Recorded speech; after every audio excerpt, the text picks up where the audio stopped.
Bueno, pues como podéis ver en el título del vídeo, lo que vamos a explicar hoy es el segundo proyecto de mi portfolio. En realidad no es el segundo del portfolio, es el segundo que explico aquí en YouTube. Y consiste en hacer un clúster de Pokémon, ¿vale? Tenemos la información de 800 Pokémon en base a unas estadísticas que ahora voy a comentar y queremos agruparlos en grupos relativamente homogéneos, ¿no? De Pokémon. Entonces, eso es lo que vamos a hacer. Estamos aquí en mi GitHub, ¿vale? Donde podéis ver el proyecto. Y lo que vamos a hacer es explicarlo sobre el propio documento que he generado. Bien, antes de ir a lo que es la introducción, voy a enseñar un poco lo que son los datos. Esta es la tabla que tenemos, ¿vale? Es una tabla en la que tenemos los distintos Pokémon, bueno, el tipo de Pokémon, que ahora no me interesa mucho, y esto sí que me interesa bastante. Tenemos características, digámoslo así, numéricas relativas al nivel de poder de los Pokémon. Primero HP, que son los Health Points, o sea, los puntos de salud, el nivel de ataque normal que tiene el Pokémon, el nivel de defensa respecto a los ataques normales que tiene el Pokémon, el nivel de ataque especial que tiene el Pokémon y el nivel de defensa especial, es decir, de defensa respecto a ataques especiales. Vemos aquí que tenemos más variables como es la velocidad, luego la generación, que tampoco me va a interesar mucho, y si el Pokémon es legendario o no, ¿vale? Lo que vamos a hacer es agrupar a los Pokémon en base a estas características de nivel, ¿vale? Estas 6 características. Hay que incluir también la velocidad. Y lo primero que tenemos que hacer, obviamente aparte de cargar los datos y las librerías que vamos a utilizar, es hacer un análisis factorial, como veis aquí, ¿vale? En el que vamos a resumir la información que tienen estas 6 variables, que aquí las tenéis, ¿vale? Las 6 variables. Total no la usamos porque es la suma simplemente de las anteriores. Vamos a resumir la información que proporcionan esas 6 variables sobre los Pokémon en factores, ¿vale? Que expliquen, por supuesto, y que mantengan una gran cantidad de la información que, que explican estas variables. Entonces ese es el primer paso, hacer un análisis factorial. Para ello, obviamente, lo primero que hay que hacer es comprobar si es adecuado hacer un análisis factorial. Bueno, lo que veis aquí es que voy a trabajar con el conjunto data, es decir, solo con las variables que acabo de decir, ¿vale? Obvio las demás. Aquí tenéis el conjunto data. Vamos a basarnos en 3 cuestiones para determinar si el análisis factorial es adecuado o no. Primero, las correlaciones parciales, ¿vale? Las cuales podéis ver aquí. Aquí podemos ver arriba las correlaciones y luego su significación. Podemos ver que 2 a 2 prácticamente todas las correlaciones son significativas, excepto la de velocidad y defensa. Lo siguiente, lo que nos vamos a basar es en el KMO.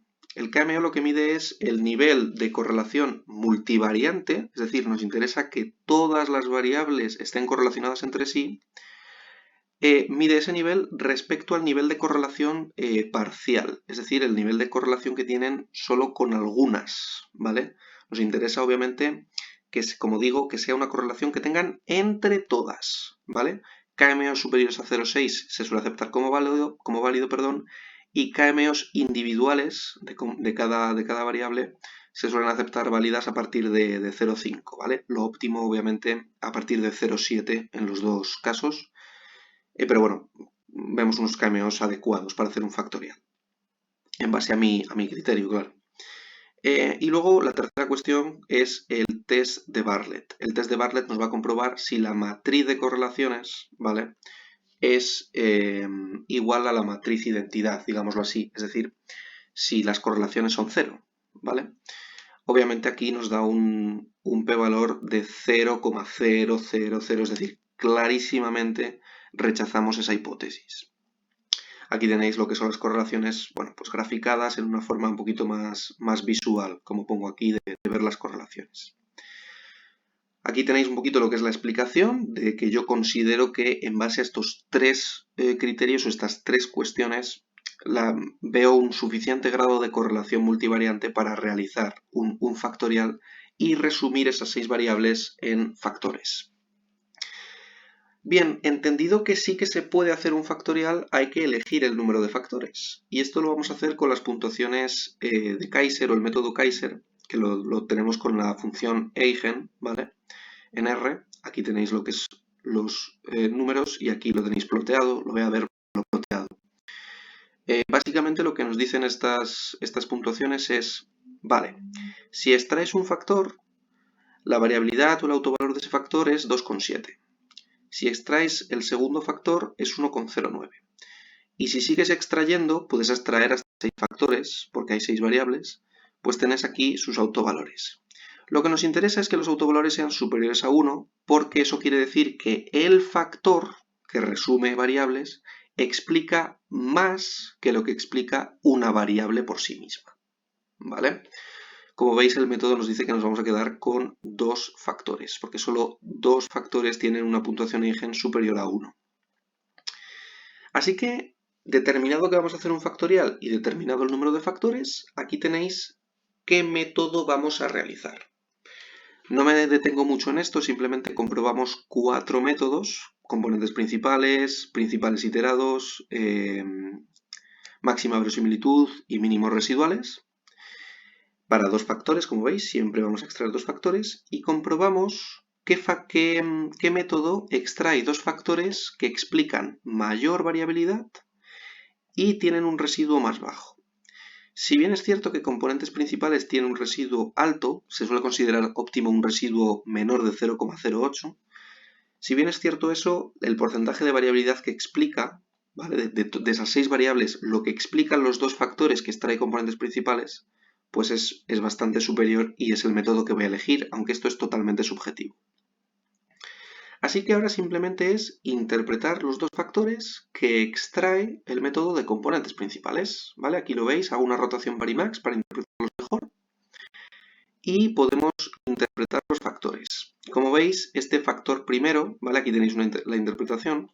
Este factor primero lo que nos dice es que los Pokémon que tienen puntuaciones altas en este factor, ¿vale? En esta variable resumen, pues son Pokémon con una buena defensa respecto a ataques normales, una buena defensa respecto a ataques especiales y, bueno, tienen también un buen nivel de puntos de salud y de ataque normal.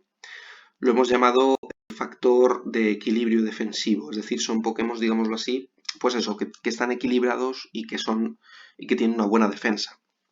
Y luego el factor 2, como veis, fundamentalmente correlacionado con 2 variables: ataques especiales y velocidad. Lo hemos llamado factor explosividad, ¿vale? Porque los Pokémon que tengan puntuaciones altas en este factor, pues eso, tienen una gran velocidad y un gran ataque especial.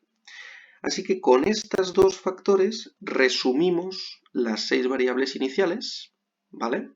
Y aquí tenéis los 2 factores simplemente puestos en el dataset original. Aquí tenéis las puntuaciones de cada Pokémon en el conjunto de datos original. Por ejemplo, pues Bulbasaur es un Pokémon que tiene un mal equilibrio defensivo o por debajo de la media, perdón, por debajo de la media equilibrio defensivo y por debajo de la media en cuanto a lo que es explosividad, ¿vale? Y si nos fijamos, por ejemplo, en su máxima, digámoslo así, en su máxima evolución, pues ya es un Pokémon con muy buen equilibrio defensivo y por encima de la media también en explosividad. Esta es un poquito la idea, ¿vale? Hemos resumido ya las variables y con estas 2 variables pasamos a hacer el clúster. Tampoco me quiero enrollar, no quiero que el vídeo sea muy largo. Simplemente aquí cargamos las librerías que vamos a necesitar. Vamos a hacerlo con un clúster K-media y determinamos el número de clústeres. Lo podríamos hacer con el clásico método del codo, ¿vale? Que nos va calculando un poquito cómo se va a ir reduciendo las distancias para cada uno de los clústeres, pero tenemos una función que es buenísima, que es esta, ¿vale? nbclust, que nos evalúa hasta, si no recuerdo mal, 25 métodos, ¿vale? Que nos dicen qué número de clústeres, en qué número de grupos, cuántos grupos podemos resumir nosotros a los Pokémon o podemos agruparles. Y vemos que la mayoría, 10 métodos, nos dice que 3 clústeres, que también es lo que nos dice el diagrama de codo si lo interpretamos. Así que vamos a apostar por hacer un clúster de K-medias con 3 grupos, ¿vale? un número de comienzos distintos de 25, ¿vale? O sea, un número de centroides distintos de 25. Y bueno, aquí vemos que nos genera 3 grupos de este tamaño. Y vamos a la interpretación de los grupos. Aquí tenemos los centroides, es decir, la media de los clústeres, de los grupos, para cada uno de los factores, pero creo que lo vais a ver mejor en el gráfico. Si os fijáis, pues ¿qué tenemos aquí en este clúster número 2? Pues Pokémon con un gran balance defensivo, un gran equilibrio defensivo, pero que están pues en torno a la media, un poquito por debajo de explosividad. En el clúster 1, el clúster rojo, vemos Pokémon con una gran explosividad y que están en torno a la media de equilibrio defensivo, y en el clúster número 3 vemos Pokémon que están por debajo de la media en ambas. Hemos denominado al clúster azul Pokémon normales, al verde Pokémon equilibrados y al rojo Pokémon explosivos, ¿vale? Así que hasta aquí llegaría el clúster. Podríamos ver, por ejemplo, pues, bueno, aquí tenemos la adecuación que tiene el análisis clúster, no me enrollo mucho con ello. Podríamos ver, por ejemplo, a qué clúster pertenecen pues nuestros Pokémon favoritos, o bueno, los que me acordaba, sinceramente, del nombre. Por ejemplo, Charmander es un Pokémon del clúster 3, es decir, del clúster bajito, ¿vale? Del clúster azul. Es decir, un Pokémon relativamente normalito. También Bulbasaur, Charizard ya se va al 1, Charizard ya es un Pokémon explosivo, Mewtwo también, o sea, los Pokémon fuertes veis que van también al 1, o Lugia, que es un Pokémon fuerte pero de carácter respecto al equilibrio defensivo, ¿vale? Y rápidamente, un minuto tardo en comentar el bonus. Vamos a ver, cuando generamos un clúster, simplemente lo que estamos generando es una variable que va a decir a qué clúster de pertenencia pertenece cada Pokémon, ¿vale? Podemos usar esa variable para hacer análisis posteriores, por ejemplo.